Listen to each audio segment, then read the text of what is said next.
Hi, welcome to today's video diary for Finding My Way with Pi, Purpose, Intention, and Emotion. I am Pi, and I skipped doing a video diary yesterday because I had a day that I would describe as very frustrating. And the reason why seems so silly, but here it is. I was so clumsy yesterday that it was dysfunctional. So I dropped coffee grounds all over the kitchen. I dropped my phone 3 or 4 times from standing and having it in my hand. Boom, boom, boom. It like falls on the floor. And everybody knows, like, you hear a phone drop somewhere and you're like, ooh, ooh. 4 times. Thank goodness it was at least protected in a case. I dropped so much food while I was cooking dinner. I just, pens flying out of my hands. Like, it was like I couldn't grip anything. What was going on with my grip? Honestly, I don't think I've had a day with the dropsies that bad since I was pregnant 12 years ago. Something about when I was pregnant, like, I don't know if my ligaments were, I know there's science behind this. My doctor told me once, and I can't remember exactly what it was, but lots of women who are pregnant get the dropsies and feel clumsy. Something to have to do with the flexibility of their ligaments during that time while they're pregnant and how their body is preparing for carrying baby and all of that. But I would have the dropsies so bad. In meetings, I like to hold my pen like this because I take notes all the time, and I talk with my hands, and my pen would whoop go flying, and my team would like dodge, like, don't throw pens at me. So that would happen all the time when I was pregnant. But that's how long it's been, I feel like, since I've had the dropsies. By the end of the day, I was like, if I drop one more thing, I'm gonna lose my mind. I'm going to lose my mind. And I was in, I don't know.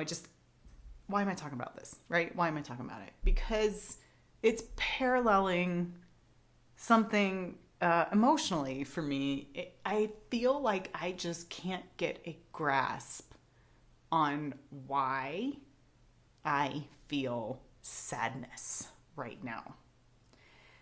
I think it has to do with a bunch of different factors. But because it's sadness is one of the emotions for me that is the most difficult to sit with.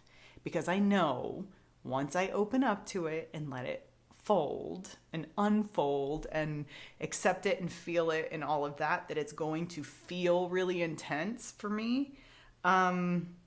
I also know logically in my brain that it's temporary and it won't stick around forever, and that I just have to do it. I just have to sit and do it.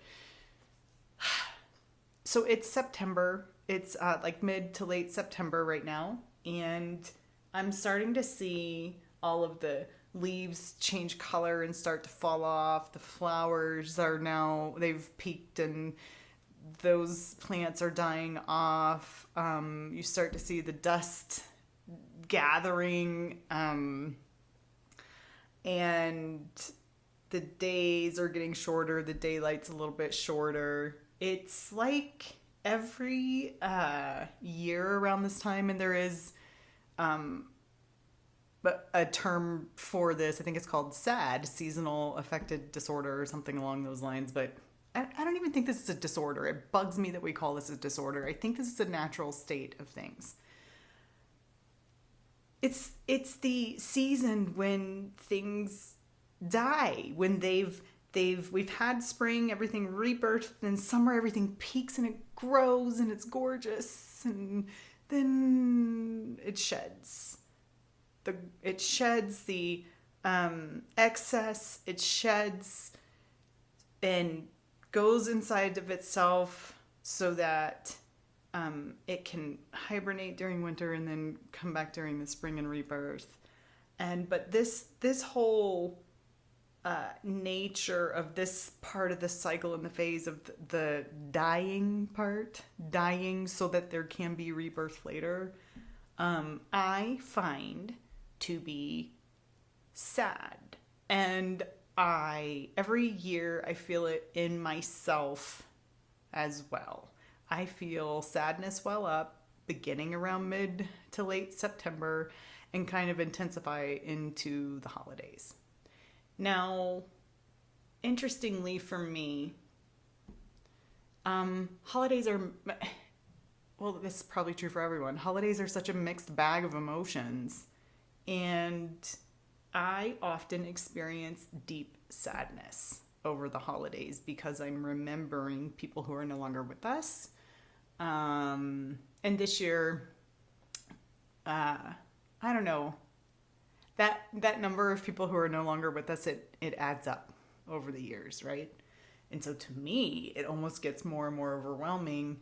And I do get to the point where I get to the sweetness part of the sorrow, where it's like a gentle and compassionate remembrance with gratitude of those who we've lost. I get there, but I resist that I'm feeling it at all so much that it intensifies it until it kind of erupts, and then it can settle. So this year I think I may try to just write poetry and journal and talk about it more and see if that maybe helps ease this so that it's not as intense. And see if that helps a little bit. But one last thought I want to say here, and I'm looking in my office at this. I've got I'll just pan around so you can see. So over there is my meditation nook. And you can see I've got a bamboo wall art hanging, and it's got the phases of the moon. And I put that there intentionally to remind me that life is phases within phases. I mean, even just a day has a phase in it. The sun rises and the sun sets. There's a rising and a setting in the seasons, in our days, in our lives. And that we can't always be in the fullness, in the full moon. We can't always be in the blossoming part of the phases, because then we would just burn and completely flame out. That there is purpose within the processes and within the phases, and that it does feed into growth, regrowth, all of that. So just the thought about sadness at this part of the phase, in the seasons, you could think about it in the phase of life, all of that, is that the sadness is a transformation. It is a depression or a sadness of what we're losing, what we're letting go of. And then in that letting go, we honor what is good and nurture and look forward to the rebirth and the regrowth, and what that brings with it.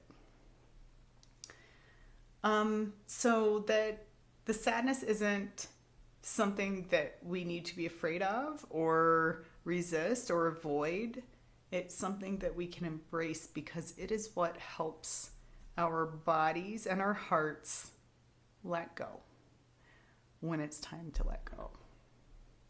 And it's okay if it's seasonal, because, for example, just to give an example, the sadness that I feel around the holidays and missing those who are no longer with us. Every holiday is a reminder of that, and it's a returning to a love of that person. This is how one way in many, that they live on in our lives and in our memory.